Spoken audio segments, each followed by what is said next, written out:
Stock మార్కెట్లో వరుసగా 6 రోజుల లాభాలకు మంగళవారం నాడు బ్రేక్ పడినా కూడా జిఎంఆర్ ఎయిర్పోర్ట్ షేర్లు మాత్రం లాభాలతోటి దూసుకెళ్లాయి. అంతేకాదు ఏకంగా 52 వారాల గరిష్ట స్థాయిని తాకాయి. ఈ షేర్లు బీఎస్ఈలో రూ. 105 గరిష్ట స్థాయిని తాకి చివరకు రూ. 6 లాభంతో రూ. 103.74 వద్ద క్లోజ్ అయ్యాయి. ఒక్క రోజులో జిఎంఆర్ షేర్లు రూ. 6 పెరిగింది ఈ మధ్యకాలంలో ఇదే మొదటిసారని చెప్పొచ్చు. ఒక్క బీఎస్ఈలోనే 60.80 లక్షల షేర్లు ట్రేడ్ అయ్యాయి.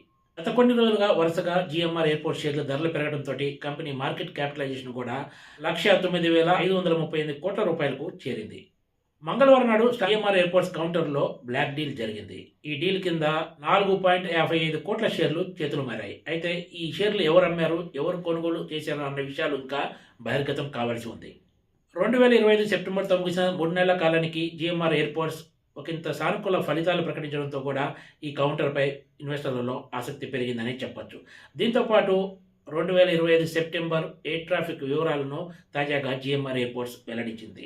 ఈ వివరాలు వెల్లడించిన తర్వాత ప్రముఖ బ్రోకరేజ్ సంస్థలైన కోటక్ ఇన్స్టిట్యూషనల్ సెక్యూరిటీస్తో పాటు జెఫ్రీస్ కూడా జిఎంఆర్ ఎయిర్పోర్ట్ షేర్లకు సంబంధించి పలు సిఫారసులు చేశాయి. కోటక్ ఇన్స్టిట్యూషనల్ సెక్యూరిటీస్ అయితే ఈ షేర్లను పోర్ట్ఫోలియోలో యాడ్ చేసుకోవాలని సూచించగా జెఫ్రీస్ మాత్రం బై రేటింగ్ ఇచ్చింది. ఈ రెండు సంస్థలు వరుసగా జిఎంఆర్ షేర్ల ధర 107, 115 రూపాయలకు చేరే అవకాశం ఉందని అంచనా వేశాయి. Please subscribe TGTV.